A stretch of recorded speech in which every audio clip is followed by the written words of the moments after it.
అంటే మనకి భగవాన్ ఎంత చెప్తున్నారు, ఎంత ఖండిస్తున్నారు అంత నచ్చింది అనమాట. నాకు ఇక్కడ చాలా ఇంట్రెస్ట్, చాలా నచ్చింది. అంటే మనల్ని కండిషన్ లో ఒకరు ఉండాలి. మనం బాగుపడాలని చెప్పడానికి ఎప్పుడో ఒకటి మన కండిషన్కి ఒక వ్యక్తి ఉండాలి. ఎవరు కృష్ణ పరమాత్మ తప్పితే ఎవరు లేదనమాట. ఆయనే చెప్తున్నారు. మనం ఏం చెప్తున్నారంటే అజ్ఞ శాస్త్ర అజ్ఞ సత్యం అజ్ఞాని ఎవరండి? శాస్త్ర జ్ఞానం లేనివాడు, శాస్త్రం తెలియలేని వాడు మొత్తం అజ్ఞాని ఉంటాడు. మిగిలిన వాడే జ్ఞాని. అంటే అన్ని తెలిసిన జ్ఞాని చెప్తాం, ఏం తెలియనో అజ్ఞాని చెప్తాం. ఇక్కడ ఏం చెప్తున్నారంటే అజ్ఞాని చెప్తున్నా. ఎవరంటే శాస్త్ర జ్ఞానం తెలియలేని వాడు అజ్ఞాని. అజ్ఞ శాస్త్ర శ్రద్ధ కూడా ఉండదంట. దేని మీద శ్రద్ధ ఉండదు? మన శాస్త్రం మీద, మన హిందూ మీద, సనాతన ధర్మం మీద శ్రద్ధ ఉండదు. ఈ మూడు భావం చెప్తున్నారు భక్తి లేని వాళ్ళకి. శాస్త్ర శ్రద్ధ శాస్త్రం మీద నమ్మకం లేనివాడు. మూడవ భావం ఏంటంటే సంశయ, అనుమానం వస్తుందంట. ఎవరి మీద నమ్మకం ఉండదు. ఎవరి మీద నమ్మకం ఉండదు? భగవాన్ విష్ణువు ఉన్నారా లేదా, విష్ణుమూర్తి ఉన్నారా లేదా నమ్మకం ఉండదు. భగవద్గీత భావన అంటే స్టోరీలు మాత్రమేనా, చెప్పి వేసి వెళ్ళిపోవటం కానీ మన అన్ని టైం స్పెండ్ చేయకూడదు, దాని మీద నమ్మకం ఉంటుంది. ఈ మూడు భావం మన భక్తులకు ఉండకూడదు. ఏమేమి ఉండకూడదు? అజ్ఞానము, శాస్త్ర జ్ఞానం ఇలాగా ఉండకూడదు. శాస్త్రం మీద నమ్మకం ఇలాగా ఉండకూడదు. శాస్త్రం మీద నమ్మకం ఉంటే ఏమి వస్తాయి చెప్తున్నారు అన్నమాట.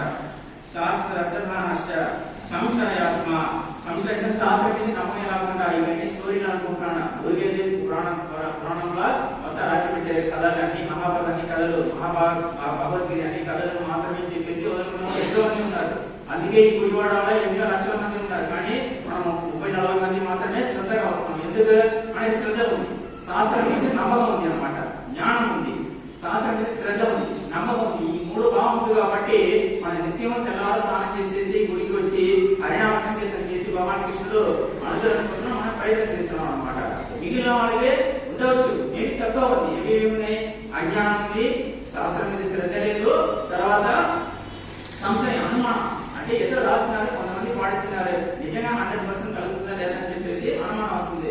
మెటీరియలిస్టిక్ గా అంటే ఎక్కువ పూజ చేస్తే మనకి డబ్బులు వస్తుంది, ధన సంపాదన ఎక్కువ వస్తుందని ఆలోచించే వాళ్ళు ఎక్కువ ఉంటారు. కానీ జ్ఞానం పొందాలి, కృష్ణుడు శరణాగతి పొందాలి, కృష్ణుడిని చేరుకోవాలని కోరుకున్న వాళ్ళు చాలా తక్కువ మంది ఉంటారు అనమాట. సహస్రం అంటే సహస్రంలో ఒక్కరికే ఆ జ్ఞానం వస్తుంది చెప్పేసి అప్పుడు ద్వాపర యుగంలో కృష్ణ పరమాత్మ చెప్తున్నారు. అప్పుడు కలియుగంలో 1,01,000 కృష్ణ భక్తి వస్తుంది అనమాట. అందుకే శాస్త్ర శ్రద్ధాన సంశయాత్మ వినశ్యతి. ఇట్లాంటి బుద్ధి ఉన్నవాడు నాశనమైపోతాడు. వినశ్యతి అంటే పాడైపోతారు అనమాట. ఎక్కడెక్కడ పాడైపోతారంటే వినశ్యతి నా అయం లోకో, ఈ లోకంలో ఉన్నప్పుడు కూడా సుఖపడట. నా అయం నా పర సుఖం, పరలోకి వెళ్ళిన తర్వాత కూడా సుఖం ఉండదట. మనందరూ దేనికి సుఖపడుతున్నామో, మనందరూ భక్తి చేయడం కానీ, మన ప్రయత్నం చేయడం కానీ, నిత్యం మనం అభివృద్ధి చేయడం కానీ, దేనికోసం అందరూ సుఖపడాలి, అందుకోసం మనం సుఖపడాలి, మన అందరూ కూడా చుట్టుకున్నాం అందరూ సుఖపడాలని ప్రయత్నం చేస్తున్నాము. కానీ ఇట్లాంటి భావం ఉన్నవాడు అజ్ఞానులు, శాస్త్రం మీద శ్రద్ధ ఉన్నవాడు, అనుమానం ఉన్నవాడు, దాంట్లో నమ్మకం లేనివాడు, ఇట్లాంటి వ్యక్తి ఏమి ఎక్కడెక్కడ సుఖపడతారు? నా అయం లోకో, నా అయం లోకో. ఈ లోకంలో ఉన్న వాళ్ళు కూడా కనీసం భక్తి అయిన వాళ్ళు కూడా కనీసం ఈ ఉన్నంత హ్యాపీగా మెటీరియల్ లైఫ్ ఎంజాయ్ చేసుకుని వెళ్ళిపోతారు, అక్కడైతే కష్టపడతారు. కానీ ఇటు అటు ఉంటారు చూడండి, సగం నమ్మకం పెట్టి సగం నమ్మకం కాకుండా కొన్ని రోజులు భగవంతుని మీద నమ్మకం పెట్టి కొన్ని రోజులు భగవంతుని ఎక్కడ ఉన్నారో వదులుకొని మెటీరియల్స్ గా మన ఆలోచిస్తాను చూడండి. అట్లాంటి వ్యక్తి ఇక్కడే ఇలా ఉన్నా అక్కడే ఇలా ఉన్నా వినశ్యతి, పాడైపోతారంట. నా అయం లోకో, ఇక్కడ ఉన్నప్పుడు సుఖపడడు. నా పరం లోకో, అక్కడే సుఖపడడు. ఎక్కడ వ్యక్తి సంశయాత్మ. అందుకే అనుమానం అంటే ఎప్పుడూ ఉండకూడదు. భగవాన్ పట్ల అనుమానం ఎప్పుడూ ఉండకూడదు. అట్లాంటి అనుమానం ఉంటే ఈ లోకంలో ఉన్నప్పుడు కూడా మీరు సుఖపడడు, పరలోకం వెళ్ళిన తర్వాత కూడా సుఖపడడు. అందుకే ఈ మూడు భావం కంపల్సరీ కృష్ణభక్తి ఉండకూడదు అని చెప్పేసి మనకి గట్టిగా చెప్తున్నారు. అంటే ఇలా గట్టిగా అన్యాయం మనం చెప్పవచ్చా? మనందరూ కృష్ణ వస్తున్నాం కదా, అన్యాయం చెప్పవచ్చా, విమూఢాత్మ చెప్పవచ్చా అని మనం అడగవచ్చు. ఎందుకంటే ఆదిశంకర భగవత్పాదులు కూడా వాళ్ళు చెప్తున్నారు అన్నమాట. అంటే మన మీద అంత ప్రేమ అన్నమాట, మనం బాగుపడాలంటే అంత ప్రేమ. అందుకే భజ గోవిందం భజ గోవిందం గోవిందం భజ మూఢమది ఏంటంట. మూఢమది ఏంటి? Fool, ever a fool. అంటే భజ గోవిందం భజన చేయకుండా ఏదేదో ప్రయత్నం చేస్తున్నాడు ఆ వ్యక్తి ఇంకా ఒక 3 గంటలు చెడిపోతున్నారు అన్నమాట. అది ఈ ఆదిశంకర భగవత్పాదులు కంటికి తెలిసింది అనమాట. కానీ ఆయన కూడా భక్తులే. ఆయన ఏమి చేస్తున్నాడు? సంగీతం నేర్చుకుంటున్నాడట.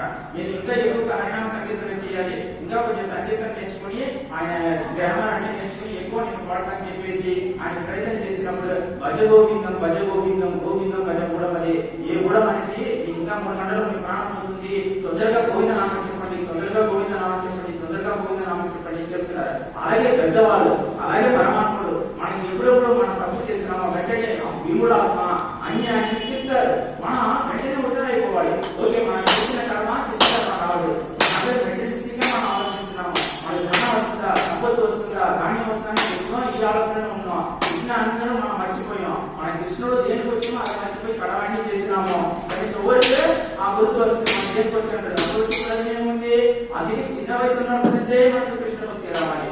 వాళ్ళ యూత్లో ఉన్నప్పుడు, వాళ్ళ పాపంలో ఉన్నప్పుడు కూడా కృష్ణ భక్తి ఉండాలి. అప్పుడే మనకు వయసు ఎక్కువైన తర్వాత ఆ భక్తి నిలబడుతుంది. కానీ మనం 60 తర్వాత భక్తి మొదలు పెట్టుకుని ఆడుకుంటే ఒక్క అక్షరం కూడా రాదు. ఇప్పుడు మొదలు పెట్టేనే మనకి వెనకాల ఇంకా అర్థం బోర్డు అవసరం ఉన్నాయి.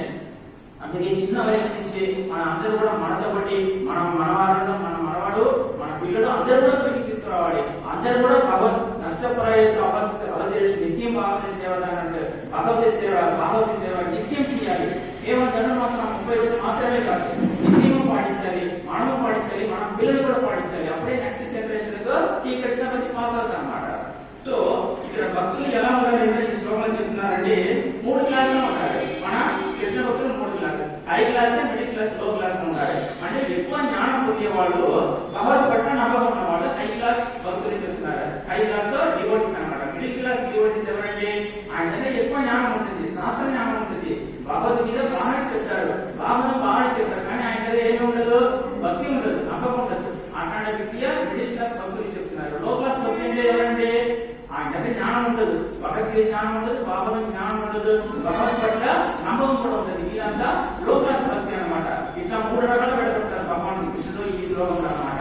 మనందరూ ఎట్లాంటి క్లాస్ భక్తిలో ఉండాలి, హై క్లాస్ భక్తిలో ఉండాలి. హై క్లాస్ భక్తిలో మనకి ఏమేమి కావాలి, శాస్త్రం జ్ఞానం కంపల్సరీగా ఉండాలి. శాస్త్రం అంటే భగవద్గీత పట్ల, భాగవతం పట్ల ఎక్కువగా జ్ఞానం పొందాలి, దాన్ని అర్థం తీసుకోవాలి.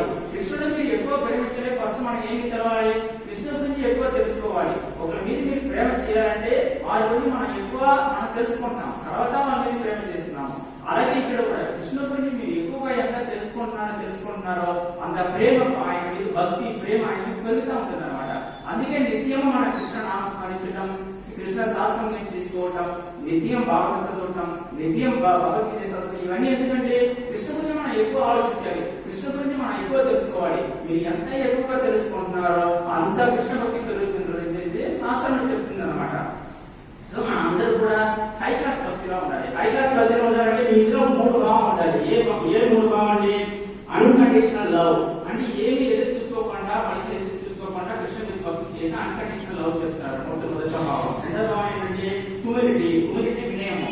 కృష్ణుడి పట్ల వినయం ఉండాలి. ఎప్పుడు భక్తి చేసినప్పుడు వినయంగా ఉండాలి. మీరు ఎక్కువగా వినయంగా ఉంటే ఆయన దగ్గర పడితే ఏమి చూసుకోవాలి. ఎందుకంటే నా భక్తి ఒకటే చాలా బాబు, నాకు ఏమి మీరు పడితే నాకు భావత వెళ్ళిపోతాం. అందుకే ప్రతి ఒక్క భక్తుల వినయం మనం పెంచుకోవాలి. ఏమి అందరికీ మనందరూ భక్తిలో ఉన్నాం కాబట్టి, మాయలో ఉన్నాం కాబట్టి కొద్దిగా ఎఫర్ట్స్ ఉంటాయి. కానీ నిత్య ప్రార్థనలో మనం వినయం ఎంత దూరం వెళ్తున్నామో అంత భక్తి అన్కండిషనల్ అవుతూ మనం వెళ్ళిపోతాం అనమాట.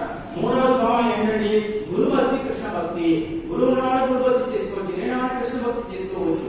ఈ 3 భావం ఉంటే ఎవరైనా మీరు కూడా హై క్లాస్ డివోటీగా మారుతారు అనమాట. మనందరూ ప్రయత్నం చేస్తున్నాము, నిత్యం ఒక్కొక్క మెట్లు ఎత్తుకొని మన కృష్ణ భక్తిలో పైకి వెళ్తున్నాము. కాబట్టి ఈ 3 భావాలు ఏదైతే తెలుసుకొని దాంట్లో మనం ప్రయత్నం చేయాలి అన్నమాట. అంటే అనుభవం చేసుకోవాలంటే